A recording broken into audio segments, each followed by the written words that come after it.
Voilà, donc aujourd'hui, on est le 3 Menachem Av et on va donc expliquer donc, un discours du Rabbi qui a été fait sur la parashat de Dvarim. Alors, il faut savoir que Rabbi Levi Yitzhak de Berditchev, qui était en fait le beau-père de la fille du Baal Shem Tov, pardon, du Baal Atania, pardon, explique que durant le Shabbat Chazon, ce Shabbat-là va s'appeler le Shabbat Chazon, le Shabbat de la vision, on peut obtenir effectivement la vision du troisième temple. C'est pour ça qu'on l'appelle Shabbat Chazon. De fait, le mot Chazon signifie en hébreu la vision. Néanmoins, on ne peut alors observer le temple qu'à distance, parce que Chazon, ça veut dire voir, mais de loin. Et c'est précisément pour cela que l'on peut parler uniquement que de vision, qui veut dire ici notion de vision, mais de loin. Tout cela va nous permettre d'établir une relation entre ce Shabbat Chazon et la paracha de Dvarim, qui est toujours lu pendant donc, ce jour, donc, qui est en fait le Shabbat juste avant Tisha B'Av. On sait que la paracha de Dvarim, elle est en fait, c'est elle qui introduit le livre du même nom, qui est Dvarim, qui est également appelé le Mishneh Torah, qui veut dire en fait, traduction, le double de la Torah. D'accord? C'est en fait une répétition que Moshe Rabbeinu a rapportée sur l'ensemble de toute la Torah. Alors, une révision en fait, malgré l'unité de la Torah, on sait que le Mishneh Torah est différent des 4 autres livres précédents. Pourquoi? Parce il a été dit pour qui? Pour la génération qui allait maintenant de tous ces Juifs qui allaient rentrer en Eretz Israël, qui allait être conduit par Yahushua. Et donc, il devait y avoir quelques mises en garde qui devaient être donc signifiées à cette génération, ce qui n'était pas nécessaire jusqu'alors, puisqu'ils étaient dans une situation complètement séparée du monde, puisqu'ils étaient dans le désert, ils avaient toutes les commodités, toutes les facilités pour faire Torah Mitzvot, mais maintenant qu'ils allaient rentrer en Eretz Israël et qu'ils allaient être confrontés à toutes les vicissitudes de la vie, eh bien, là maintenant, il fallait effectivement qu'il y ait donc des recommandations que Moshe Rabbeinu devait donner à cette génération qui allait entrer. La génération du désert et celle qui est entrée en Eretz Israël n'étaient pas du tout les mêmes. La première, celle du désert, était pleine de sagesse et possédait un niveau de relation avec celui de Moshe. Ils étaient tout à fait en correspondance avec celle de Moshe, qui lui-même, Moshe Rabbeinu, est celui qui a eu la vision de Dieu lui-même, la divinité, alors que la deuxième génération, qui allait donc rentrer en Israël avec Yahushua, elle était maintenant allée entrer en contact avec la matière du monde et de ce fait, elle ne pouvait à proprement parler percevoir le divin. Elle ne fit que ce qu'on peut dire entendre sa présence, c'est-à-dire qu'en fait, comme quelqu'un à qui on raconte quelque chose qu'il n'a pas vu, mais on lui décrit, on lui fait entendre ce qu'on a vu de soi-même. Et donc maintenant, c'est pour ça que effectivement, c'est marqué que dans cette génération, elle est marquée par quoi? Par le verset du schéma, schéma Israël, écoute Israël, ça veut dire qu'en fait la notion de l'ouïe, la notion de entendre. Quelle est la différence entre la vision et l'audition? Eh bien, la différence, elle est la suivante. La première, la vision, c'est quelque chose qui dépasse toutes les limites, tout obstacle, parce que celui qui a vu de ses yeux ne connaîtra jamais le doute. D'ailleurs, on voit très bien que le témoignage des témoins n'est accepté dans un tribunal juif que seulement s'ils ont vu de quoi il était question pour pouvoir amener un témoignage. S'ils n'ont fait qu'entendre, ça n'a aucune valeur. Pourquoi? Parce que voir, c'est quelque chose qu'on ne peut pas remettre en cause. Quand je vois quelque chose, personne ne peut me dire ce que je n'ai pas vu, je l'ai bien vu.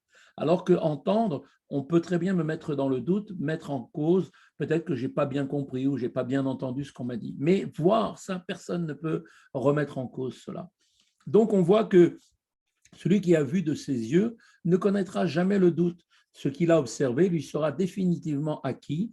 À l'opposé, celui qui entend quelque chose qu'on lui rapporte, même s'il comprend, eh bien, il peut remettre ensuite en cause ce qu'il a reçu de cette façon, surtout lorsqu'une forte interrogation est soulevée devant lui. D'accord? Quand on pose une question, des fois, qui vient briser le raisonnement, eh bien, la personne se posera à ce moment-là des questions. Pourquoi? Parce qu'elle n'est pas sûre de ce qu'elle a entendu. Ce n'est pas une manière aussi certaine que ce qu'on a vu. On peut maintenant conclure qu'avant même l'apparition de cet objet, sa perception était d'ores et déjà limitée. Alors le Mishneh Torah, comme on a dit, s'adresse à la génération qui va rentrer en Eretz Israël, laquelle était réduite elle a uniquement la dimension de l'audition de la divinité, avoir entendu parler de Dieu par les pères qui ont enseigné à leurs enfants. Donc, introduite cette notion d'audition de Dieu, introduite donc par la notion du don de sa propre personne, qui fut inutile dans la génération du désert, parce que dans le désert, pour servir Dieu, il n'y avait pas besoin de se fatiguer, tout était à portée de la main, tout était simple, alors que maintenant, quand ils vont rentrer en Israël, là, il va falloir se battre contre toutes les difficultés que l'on rencontre, la parnassa, la famille, tout ce qui doit aller avec. Et donc, forcément, le fait de vouloir garder son authenticité et sa proximité de Dieu va nécessiter de la personne elle-même un don de soi, être prêt à donner sa vie, à sacrifier certaines choses pour pouvoir continuer à être dans le chemin de Torah Mitzvot. De fait, la génération qui entra en Eretz Israël fut beaucoup plus basse que celle du désert. Pour autant, elle possédait une qualité que celle qui précédait n'avait pas. Quelle est-elle? Eh bien, comme il est dit, à cette dernière génération qui n'a pas rentré en Israël, qui est en fait la terre, que ceux qui sont tous morts dans le désert et qui avaient donc assisté à la révélation du mont Sinaï. Il a été dit, vous n'êtes pas parvenus jusqu'à maintenant au repos et à l'héritage. C'est-à-dire, on veut parler ici de quel repos, de quel héritage. On parle de la première étape quand les Juifs ont commencé à conquérir la terre d'Israël, qui était la ville de Shiloh. La ville de Shiloh, et ensuite d'arriver à Jérusalem, qui est donc l'endroit véritablement où là les Juifs se sont maintenant arrivés à une notion de repos. C'est après être entré en Israël que le peuple accéda à ces villes.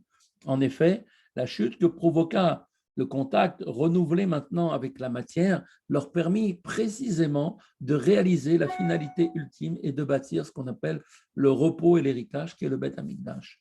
De ce fait, le Shabbat de Parashat Devarim, qui introduit donc le Mishneh Torah, réunit lui aussi ces deux éléments opposés. Il marque d'un côté une chute considérable, puisque maintenant les Juifs allaient abandonner le désert, un endroit de paradis, pour aller rentrer dans la vie et dans la matière. Et donc, c'est une chute considérable. Et précisément, grâce à cette chute, c'est ce qui les a conduit à une véritable élévation, puisqu'ils ont pu construire le Beth Amikdash concrètement. Il en est de même pour le Shabbat Chazon. Ce Shabbat, ce dernier, avant juste que l'on va passer là, ce Shabbat, avant le moment de Tisha B'Av, on l'appelle Shabbat Chazon, le Shabbat de la vision. Il présente lui aussi également deux aspects opposés. Celui-ci est d'une part l'un des 9 jours qui précèdent Tisha B'Av, bien plus le Shabbat, c'est le Shabbat qui précède ce jour, date de la destruction du Beth Amikdash. Mais par ailleurs, il introduit aussi ce Shabbat, grâce à cette immense chute, le sommet de l'élévation, comme le soulignait Rabbi Levi Yitzhak de Berditchev. Et donc, c'est alors qu'on peut observer le troisième Beth Amikdash, beaucoup plus élevé, puisqu'on viendra montrer à chaque juif pendant ce Shabbat une vision de loin du troisième Beth Amikdash.